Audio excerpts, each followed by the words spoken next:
China का कुत्ता प्रदर्शित किया गया कि जो दलितों के चेहरे पे पेशाब कर देते हैं, उस समय देश का सर नीचा नहीं हुआ और प्रधानमंत्री की काली करतूतें उनके सामने उजागर।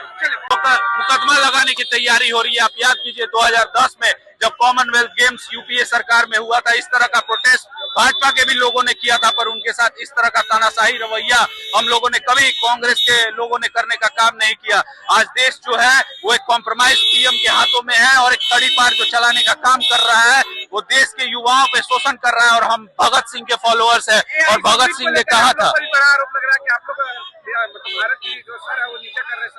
एआई समिट में जब गलगोटिया की तरफ से चाइना का कुत्ता प्रदर्शित किया गया कि ये इंडिया में बनाया हुआ है, उस समय देश का सर नीचा नहीं हुआ। जब इस देश के प्रधानमंत्री का एप्स्टीन फाइल और जेफरी एप्स्टीन से संबंध स्थापित हुआ, उनके मिनिस्टर जेफरी एप्स्टीन के संपर्क में थे और इस देश का एक बहुत बड़ा उद्योगपति जेफरी एप्स्टीन के ईमेल्स में था, तब इस देश का सर नहीं झुका। उनके जब मंत्री हैं जो रेप के केसेस में इन्वॉल्व है, जो दलितों के चेहरे पे पेशाब कर देते हैं, उस समय देश का सर नीचा नहीं हुआ। और हमारे युवा साथी इसी तरह का, जब भगत सिंह ने भी जब कोर्ट में बम पटका हुआ था, उस समय ये भी कहा गया था कि देश के खिलाफ है,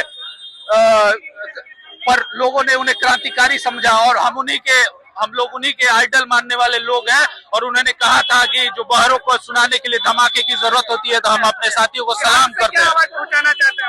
देखिए, ये जो मुद्दा है, जिस हिसाब से देश को गिरवी रखा जा रहा है, हम अपने साथियों को सलाम करते हैं कि उन्होंने इस मुद्दे को गांव-गांव और गलियों तक आज इस बात की चर्चा हो रही है एप्स्टीन फाइल्स में, जिस हिसाब से प्रधानमंत्री और उनके लोगों का नाम है, आज गांव में लोग इस बात की चर्चा कर रहे हैं। और एक दिन हमें पूर्ण विश्वास है कि इस देश के लोग जगेंगे और प्रधानमंत्री की काली करतूतें उनके सामने उजागर होंगी।